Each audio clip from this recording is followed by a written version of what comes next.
Baik, assalamualaikum warahmatullahi wabarakatuh. Perkenalkan, sebelumnya nama saya Anas Kusnandar dengan NIM 221210017. Saya dari jurusan PAI semester 4 Fakultas Tarbiyah dan Keguruan. Baik, hadirnya saya di sini akan menjelaskan tentang evaluasi kurikulum. Langsung saja, pengertian evaluasi kurikulum secara etimologi. Evaluasi secara etimologi berasal dari bahasa Inggris yaitu evaluation, dari akar kata value yang berarti nilai atau harga.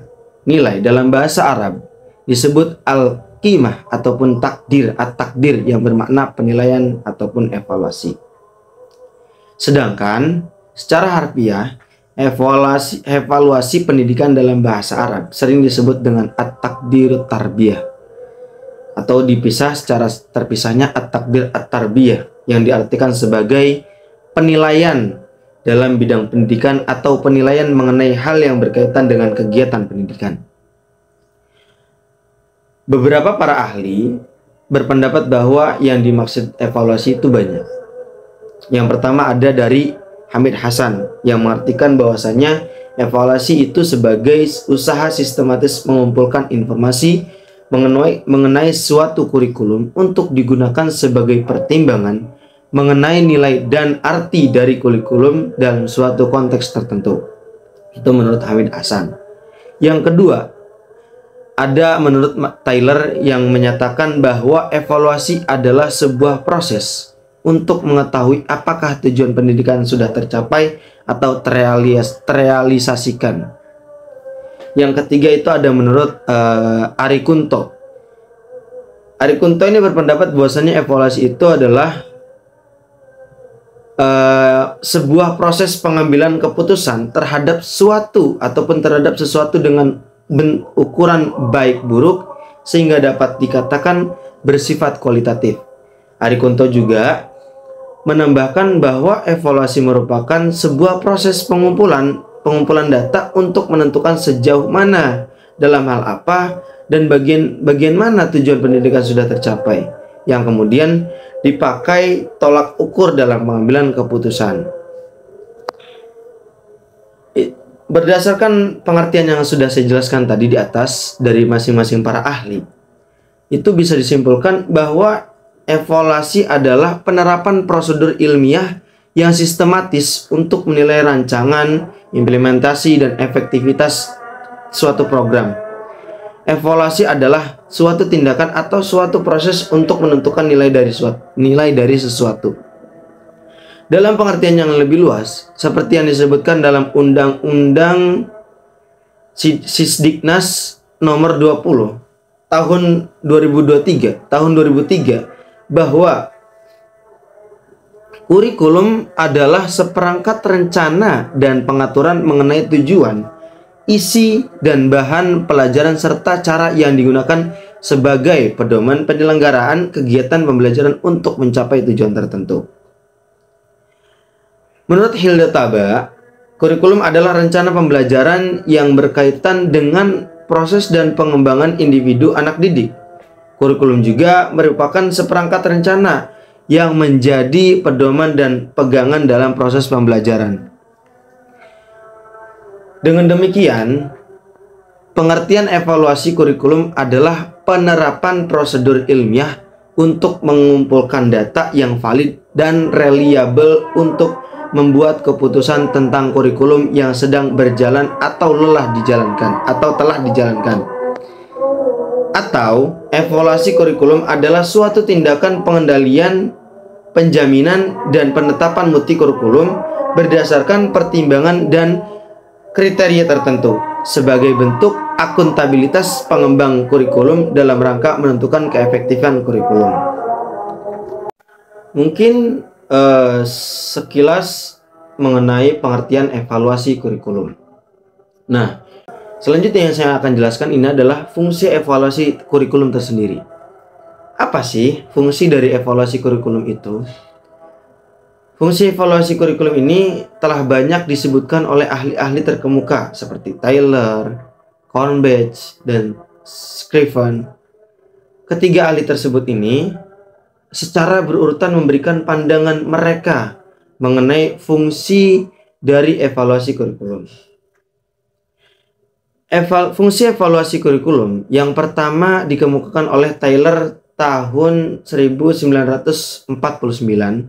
Ia menyebutkan bahwa evaluasi adalah untuk memperbaiki kurikulum. Dalam pendapat tersebut, belum terlihat jelas suatu konsepsi fungsi evaluasi yang bulat. Kemudian, ada Cornbach yang berpendapat tahun 1963 dalam tulisannya yang berjudul Course Improvement Through Evaluation, menyebutkan ada dua fungsi evaluasi kurikulum yang berbeda, yaitu memberikan bantuan untuk memperbaiki kurikulum dan untuk memberikan penghargaan. Tetapi, sebagaimana tertera dalam judul tulisan tersebut, bagi Cornbach, pada waktu itu yang lebih penting ialah fungsi evaluasi dalam menentukan aspek-aspek kurikulum yang harus diperbaiki. Sedangkan fungsi evaluasi untuk memberikan penghargaan kepada program yang sudah ada di lapangan hanya sebagai fungsi dampak bawaan. Dan ketiga pendapat ahli tersebut tidak ada yang salah, melainkan hanya berbeda penekanan, yaitu Taylor lebih menekankan pada evaluasi produk, Cornbach tersendiri pun menekankan pada evaluasi proses, sedangkan dampaknya hanya sebagai bawaan. Adapun dari Scriven itu menekankan pada keduanya, yaitu evaluasi proses dan hasil.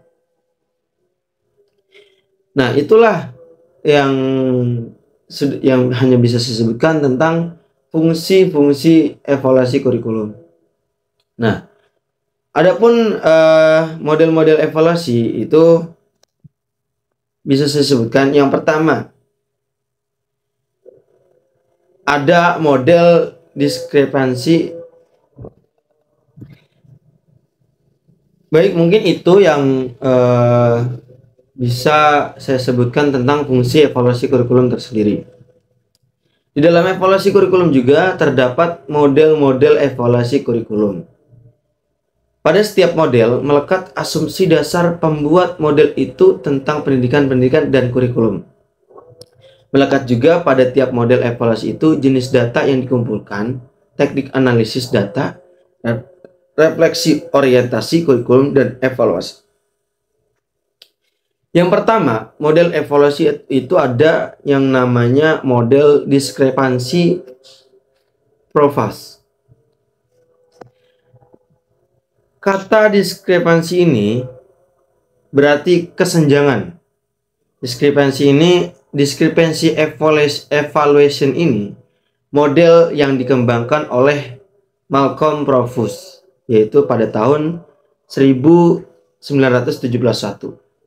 Merupakan model yang menonjolkan gap implementasi program, sehingga evaluasi yang dilakukan oleh evaluator terhadap program dapat mengukur besarnya gap yang ada pada masing-masing komponen.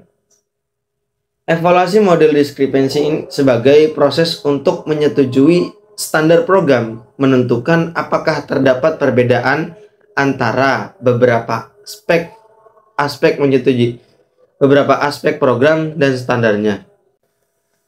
Nah, evaluasi kesenjangan ini ataupun diskrepansi evaluation ini adalah suatu metode untuk mengidentifikasikan perbedaan atau kesenjangan antara tujuan khusus yang ditetapkan dengan aktual.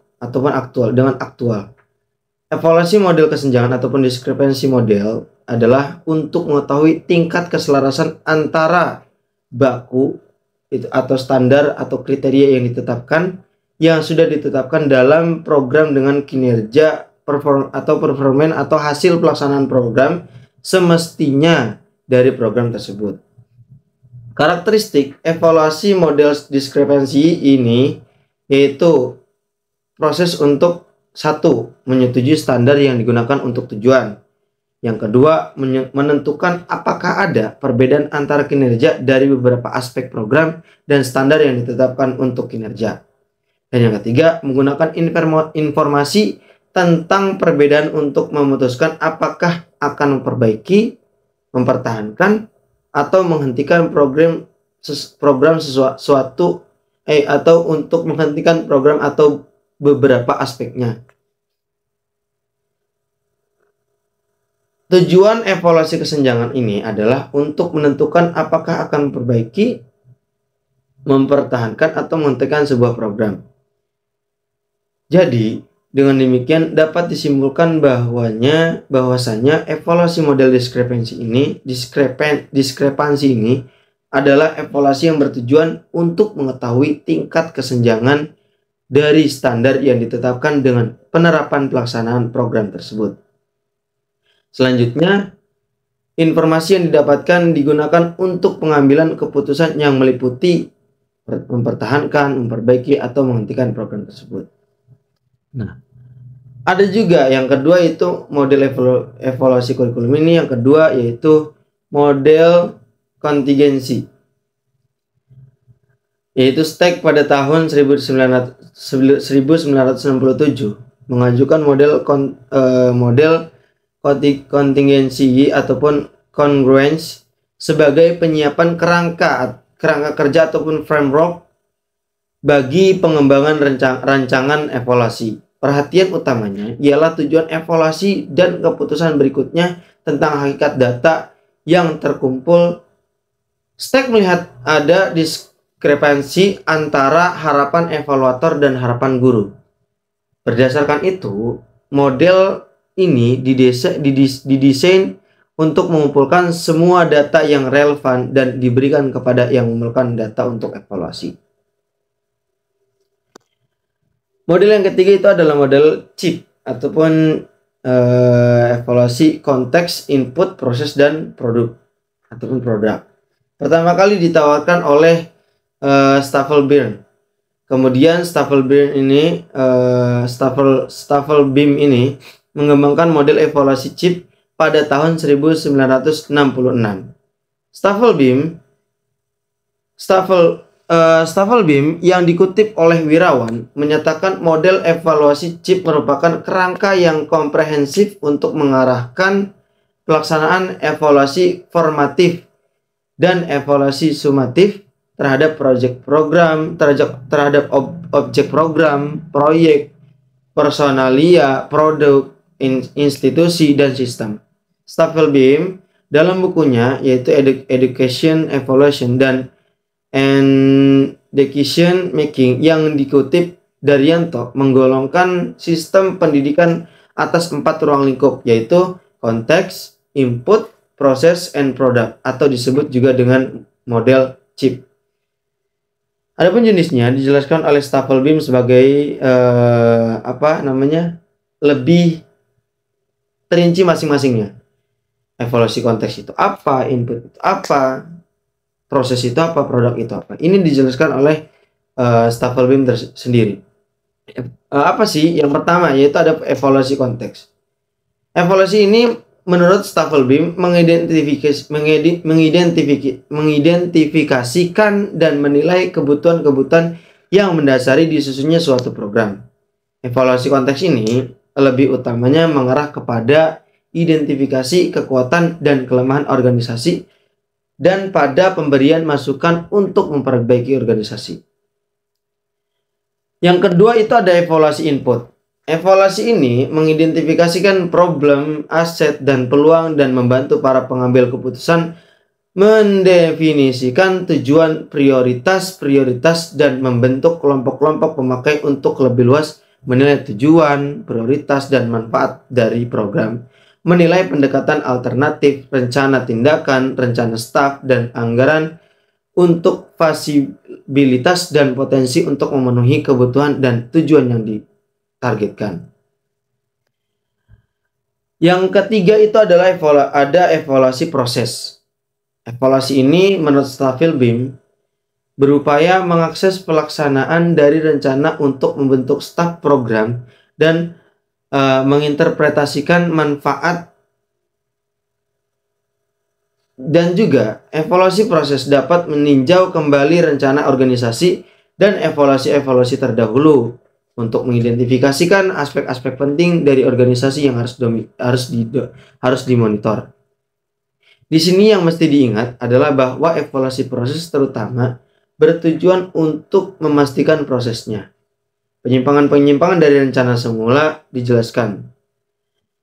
Fungsi utama dari evaluasi proses ialah memberikan masukan yang dapat membantu staf organisasi menjalankan program sesuai dengan rencana atau mungkin memodifikasi rencana yang ternyata buruk. Pada gilirannya, evaluasi proses menjadi sumber informasi yang vital untuk menafsirkan hasil-hasil evaluasi produk. Yang terakhir itu adalah evaluasi produk, yaitu evaluasi ini berupaya mengidentifikasi dan mengakses keluaran dan manfaat, baik yang direncanakan maupun yang tidak direncanakan, baik jangka pendek maupun jangka panjang. Lebih jelasnya, evaluasi produk bertujuan untuk menilai keberhasilan program dan memenuhi kebutuhan sasaran program. Mungkin dari uraian di atas dapat disimpulkan ya bahwa evaluasi model chip ini ataupun konteks input proses dan produk ini yang dilakukan oleh Staffel BIM itu tidak hanya mengevaluasi hasil saja, melainkan dari seluruh aspek antara lain aspek konteks, input, proses dan produk, yaitu produk yang dihasilkan, sehingga penilaian yang dilakukan bersifat kompleks atau menyeluruh. Nah, selanjutnya model evaluasi kurikulum ini adalah yaitu model surrogate experience chemis, yaitu model evaluasi chemis ini pada tahun 1964 didasarkan pandangan bahwa kurikulum tidak bisa diakses secara tepat dan secara objektif, tetapi memerlukan evaluasi yang luas dengan mengkaji banyak variabel. Tugas evaluator harus mengungkap kurikulum apa adanya dengan menunjukkan potret kurikulum, hakikatnya, isu-isu tentang kurikulum, dan orang-orang yang mengimplementasi kurikulum. Potret kurikulum tersebut harus mendeskripsikan ataupun mendeskripsi kompleksitas dan pola pengalaman belajar yang dihasilkan kurikulum, sehingga memberikan semacam pengalaman atau surrogate pula kepada audiens. Sasarannya ialah menunjukkan betapa kompleks dan beragamnya realita yang ada di sekitar kurikulum, sehingga tidak begitu mudah dipahami jika evaluasi hanya didasarkan pada hasil assessment melalui hasil tes dan instrumen evaluasi lain. Selanjutnya itu ada model riset ataupun tindakan kelas. Nah, model ini ataupun model tindakan kelas, model evaluasi tindakan kelas atau action research model menggabungkan pendekatan saintifik dan humanistik. Model ini menurut Green pada tahun 1995 terkait dengan modifikasi terus-menerus pengalaman pendidikan sehingga even pengalaman selalu segar. Karena itu, model ini mengutamakan partisipasi dalam kurikulum. Karena menurut Parker Palmer pada tahun 1998, satu-satunya cara untuk mengevaluasi proses pembelajaran adalah keberadaan peneliti dalam lingkungan pendidikan. Ini berarti guru merupakan pemain kunci dalam model evaluasi ini, sehingga dia bukan saja mengevaluasi kurikulum tetapi juga implementasi dalam proses pembelajaran di kelas. Selanjutnya itu ada model studi kasus STEC. Nah, model evaluasi studi kasus ini ataupun tindakan kelas ini memiliki persamaan dengan model studi kasus yang hasilnya bukan untuk digeneralisasi. STEC Case Study Model yang diajukan STEC pada tahun 1976 fokus pada situasi penelitian spesifik dengan ciri-ciri.